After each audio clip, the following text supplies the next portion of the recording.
दोस्तों एक बेहद गंभीर खबर है। एक ट्रक ड्राइवर सड़क के किनारे मिलता है। इतनी खराब हालत है उसकी कि बस मरा नहीं है, लेकिन मरने से भी खराब उसके हालात हैं। उसका सीधा सीधा आरोप है उस ट्रांसपोर्ट कंपनी और उसके कर्मचारियों पर जहां पर वो जॉब करता था। लेकिन दूसरी तरफ उस कंपनी के जो मुलाजिम हैं वो इन आरोपों का खंडन करते हैं। वो कहते हैं कि ये काम उनका नहीं है। आज की इस खास ग्राउंड रिपोर्ट में मैं दोनों पक्ष जो हैं वो आपके सामने रखूंगा, फिर आप उसके ऊपर विचार कीजिएगा या फिर पुलिस उसके ऊपर उसका निष्कर्ष निकालेगी कि कौन इसके अंदर कसूरवार है या नहीं। लेकिन ग्राउंड रिपोर्ट शुरू करने से पहले मैं आपको बता दूं कि जो विजुअल्स हैं उस ड्राइवर के, उसके जख्मों के, वो हम यूट्यूब पर नहीं दिखा सकते हैं। अगर आपको पूरे वो विजुअल्स देखने हैं तो आपको ये वीडियो ट्रांसपोर्ट मॉल ऐप के अंदर देखना पड़ेगा। आइए शुरू करते हैं आज की खास ग्राउंड रिपोर्ट एक छोटे से कमर्शियल के बाद।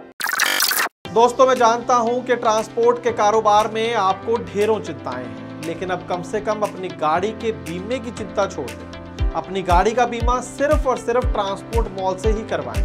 प्रीमियम आपको सबसे कम मिलेगा, पॉलिसी में किसी तरह की कोई कमी नहीं होगी और क्लेम हॉटलाइन की सुविधा 24 घंटे मिलेगी।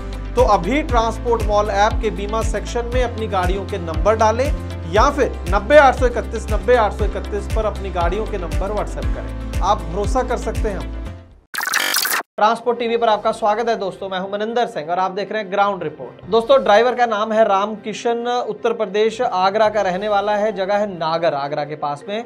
और आईवीसी लॉजिस्टिक कंपनी है मानेसर हरियाणा के अंदर, वहां पर ये ड्राइवर की नौकरी करता था। ये मानेसर से गाड़ी लेकर गया था बेचारजी नाम की जगह है गुजरात के अंदर। कार कैरियर है, वहां से मारुति के कारें जो थी वो लोड करने के लिए गया था आईवीसी लॉजिस्टिक नाम की कंपनी के लिए। लेकिन वहां से लोड ये अपनी गाड़ी को कर नहीं पाया। क्या हुआ, क्यों लोड नहीं कर पाया, ये जानकारी नहीं है। 29 सितंबर के बाद जब रामकिशन का कोई अता पता नहीं होता तो उसका एक कजन ब्रदर, उसका एक भाई, चचेरा भाई कह सकते हैं, वो कंपनी के अंदर जाता है, पता करता है कि रामकिशन कहाँ गया। ये भी बता दूं कि ये जो भाई है वो उससे भी पहले इसी कंपनी के अंदर आईवीसी लॉजिस्टिक में काफी देर से काम करता है। रामकिशन ने अभी कुछ समय पहले ही इस कंपनी को ज्वाइन किया था। जब वहां पर पहुंचता है तो कंपनी उसे बोलती है कि हमें नहीं पता रामकिशन कहां गया है। रामकिशन ने बहुत सारा नशा कर रखा था और लेकिन उसके कपड़े, उसका मोबाइल फोन और उसका पर्स जो है वो यहीं पर छोड़ गया है। वो तुम अगर चाहो तो अपने साथ ले जा सकते हो। हालांकि रामकिशन के भाई को कंपनी द्वारा सुनाई गई स्टोरी पर रत्ती भर भी विश्वास नहीं था, लेकिन उसके कपड़े, मोबाइल फोन और पर्स वो अपने साथ ले आए।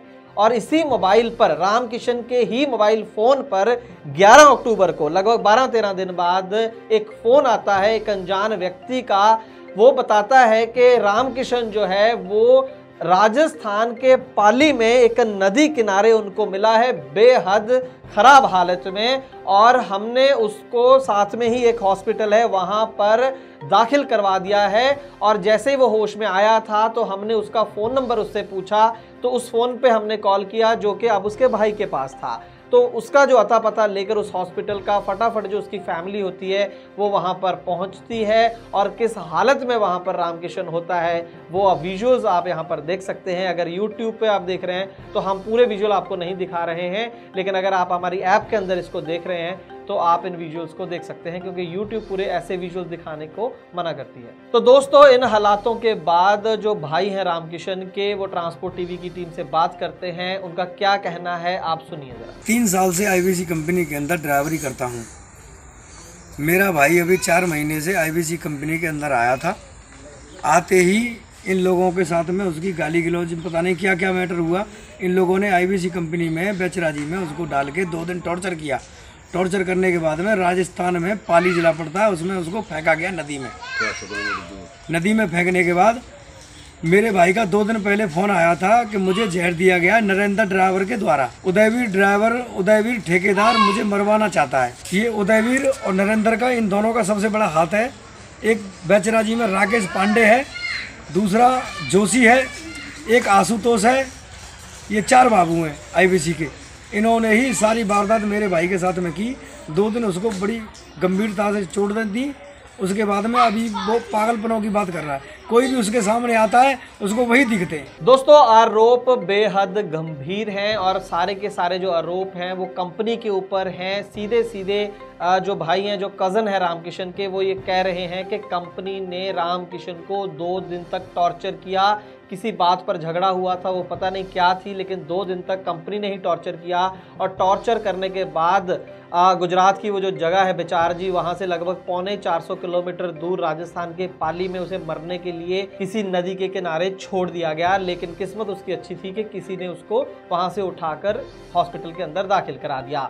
अब रामकिशन की भी आप बात सुन ले, जिस ड्राइवर की हम बात कर रहे हैं उसकी जुबानी भी सुन ले कि क्या हुआ उसके साथ। नरेंद्र ने पागल किया, उदय सिंह ने फोन करके पिटवाया, कंपनी के 4 बाबू उन्हें पीटा, राकेश पांडे, आशुतोष जोशी और सुनील, इनके द्वारा मारपीट की गई है। और मारपीट करके मुझे राजस्थान में फेंका गया। बिल्कुल मैं मरा हुआ था, मैं किसी को पहचानता भी नहीं था। तो रामकिशन जी की अगर हम बात सुने तो ना सिर्फ वो नाम लेकर कंपनी के कर्मचारियों पर आरोप लगा रहे हैं और एक कॉन्ट्रैक्टर पर, जिनके नाम आशुतोष, राकेश पांडे, सुनील जोशी, नरेंद्र, उदय सिंह हैं।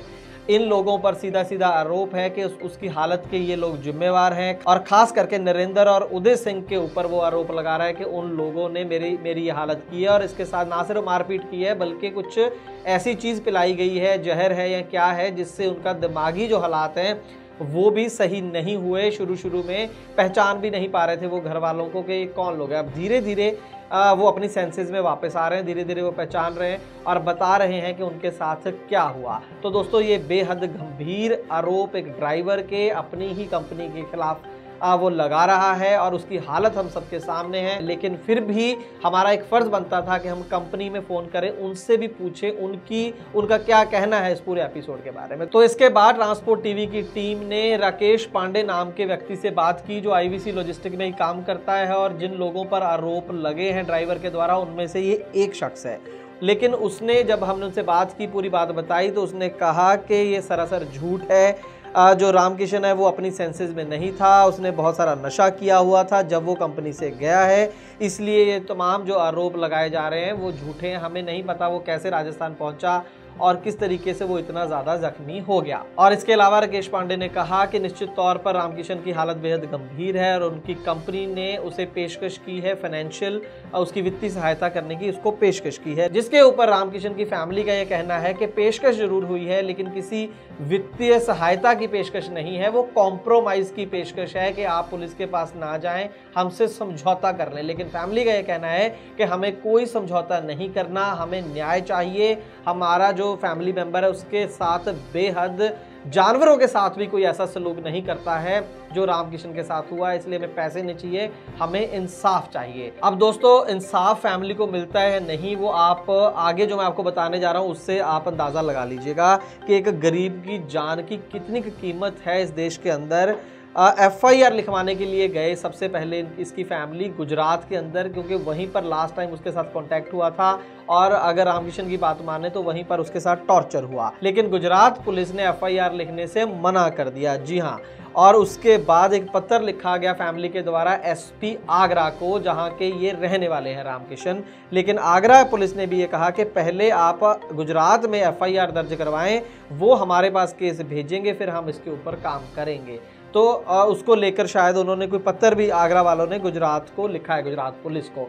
तो ये अभी तो पत्र खेला जा रहा है 2 राज्यों की पुलिस के बीच में। अभी न्याय की कोई बात ही नहीं, अभी कोई इंटेरोगेशन की या कोई क्वेश्चनिंग हो कंपनी से, इसकी तो कोई बात ही नहीं है। इंसाफ कब मिलेगा हम देखेंगे आने वाले दिनों में। तब तक शायद जो फैमिली है वो फाइनेंशियली इतनी ज़्यादा वीक हो चुकी होगी, वित्तीय हालात उसके इतने ख़राब हो जाएंगे आने जाने में और इलाज करवाने में, कि शायद कभी ना कभी वो हिम्मत हार देंगे। तो अब आने वाले दिनों में देखना होगा कि पुलिस इसके ऊपर क्या करेगी। लेकिन आपसे हमारा ये सवाल है कि आपको क्या लगता है इस केस में कंपनी झूठ बोल रही है या रामकिशन झूठ बोल रहा है? अगर कंपनी सच कह रही है कि हमारा तो इससे कोई लेना देना नहीं है तो ये बहुत बड़ा सवाल है। लेकिन अगर एक मिनट के लिए मान लें कि कंपनी सच बोल रही है कि रामकिशन खुद ही वहां से चला गया, तो इस बात का जवाब कौन देगा कि वो अपने कपड़े वहां पर क्यों छोड़ गया, अपना मोबाइल फोन क्यों छोड़ गया वहां पर, अपना पर्स क्यों छोड़ गया। बंदा जितने मर्जी नशे में हो आज की डेट में अपना मोबाइल फोन और पर्स छोड़ के नहीं जाता। और जब उसका पर्स वहां पर था तो वहां से वो 400 किलोमीटर दूर राजस्थान के पाली में कैसे पहुंच गया, और अगर वहां पहुंच गया तो फिर उसकी हालात ये किसने कर दिए। इतना ज़्यादा टॉर्चर, ऐसा लग रहा है उसको कट मारे गए हैं, उसको जलाया भी गया है कई जगह पर, और वो कह रहा है कि उसे कुछ पिलाया भी गया है जिससे उसकी याददाश्त कुछ समय के लिए चली गई। तो वो काम सब किसने किए अगर कंपनी के ये मुलाजिम बिल्कुल सच्चे सुच्चे हैं तो दोस्तों आप ये बताइएगा कमेंट सेक्शन में कि आपको क्या लगता है इसके पीछे के ये कंपनी का काम है या नहीं। ड्राइवर सच बोल रहा है या कंपनी सच बोल रही है। और पुलिस को हमारी गुजारिश है कि इंसानियत के नाते इसके ऊपर एक्शन ले, और जो एसोसिएशन है, ट्रांसपोर्ट एसोसिएशन या ट्रक मालिक हैं आप या ड्राइवर, इससे कोई फर्क नहीं पड़ता है। लेकिन अगर आप लोग चुप हैं इस हादसे को लेकर तो हमारी इस इंडस्ट्री को बर्बाद होने से कोई नहीं बचा सकता। अगर ड्राइवरों के साथ ऐसा सलूक होगा, मैं नहीं कह रहा कि कंपनी ने ही किया है, किसी ने भी किया है, अगर ड्राइवर के साथ ऐसे सलूक होता रहेगा और एसोसिएशन जो हमारी हैं या जो भी गाड़ी मालिक हैं या चालक हैं वो चुप हैं, तो इस इंडस्ट्री को बर्बाद होने से कोई नहीं बचा सकता। ड्राइवर शॉर्टेज पहले से बहुत ज़्यादा है, ड्राइवर मिलते नहीं हैं। ऐसा सलूक अगर ड्राइवरों के साथ होगा तो आप खुद ही समझ सकते हैं कि आपकी गाड़ियों को फिर कौन चलाए। आपकी राय का इंतजार रहेगा कमेंट सेक्शन के अंदर। ट्रांसपोर्ट टीवी देखने के लिए बहुत बहुत शुक्रिया। दोस्तों, ट्रांसपोर्ट मॉल ऐप में है ट्रांसपोर्ट सेक्टर का सबसे बड़ा न्यूज चैनल ट्रांसपोर्ट टीवी।